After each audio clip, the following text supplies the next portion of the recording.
Being an OFW, away from home, we strive to be as successful and fulfill our dreams. For our families, it's not easy, but we are here today to celebrate our milestones and success. I am so proud of all of you, my fellow graduates. I know how hard it was to work and study simultaneously. Our sleepless nights of studying are part of our life journey. To our teachers and mentors, thank you for your dedication. Your compassion in teaching has led us to the success we have today. Before I end my speech, I want to leave you with the quote: "Success is just a matter of hard work and never giving up." Class of 2024, once again, congratulations.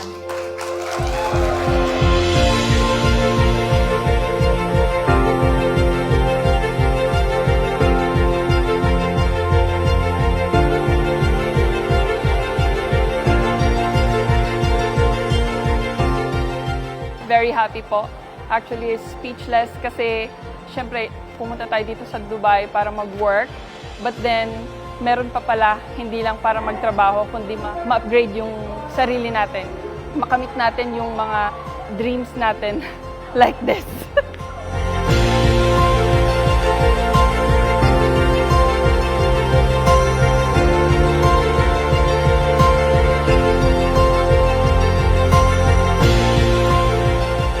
To the families and friends gathered here, your unwavering support and encouragement have been instrumental in the success of these graduates.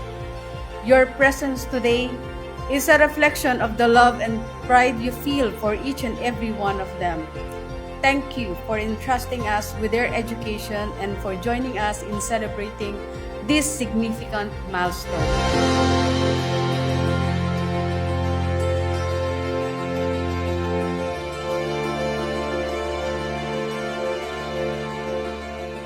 Thank you, Apex, for giving me this opportunity of learning and building and making myself a success today, standing in front of all of y'all.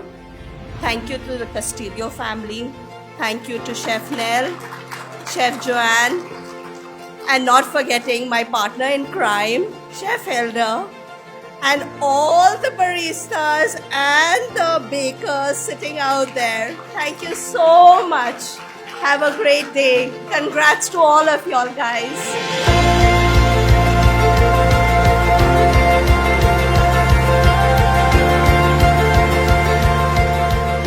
It's a story of a little boy who went to the beach. He saw a shell. He picked up the shell. Tuwan-tuwa siya. He was so amazed at this shell. No? Manghang-mangha siya. Not knowing that there is an ocean out there in front. Di ba? Eh, huwag kayong tumigil doon sa shell. Tignan niyo yung vast ocean in front of you. There is a vast ocean in front of you right now in the UAE. Right there to explore, right there to take advantage, and right there to be able to help you in all your plans. So, don't be that boy or girl on the beach. Find your shell, but realize that there's an ocean in front of you. Ha?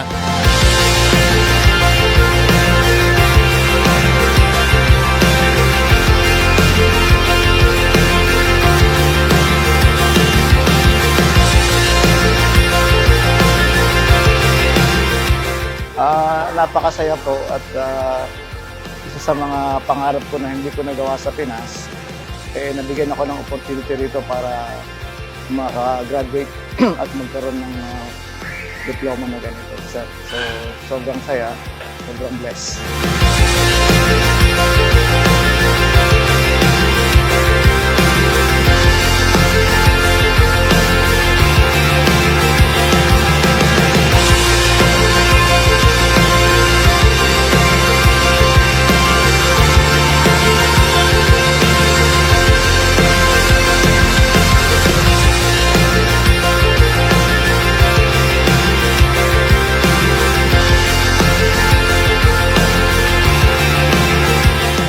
So first of all, I would like to congratulate the graduates. No?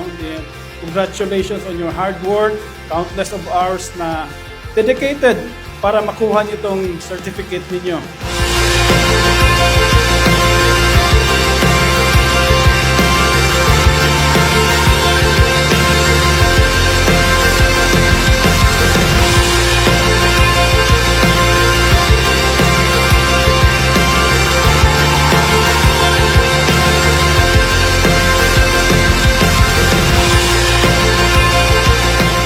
Tunay na nakaka-proud maging instrumento ng pagbabago ng buhay ng ating mga pamilya, pati na ng ating mahal na bayan.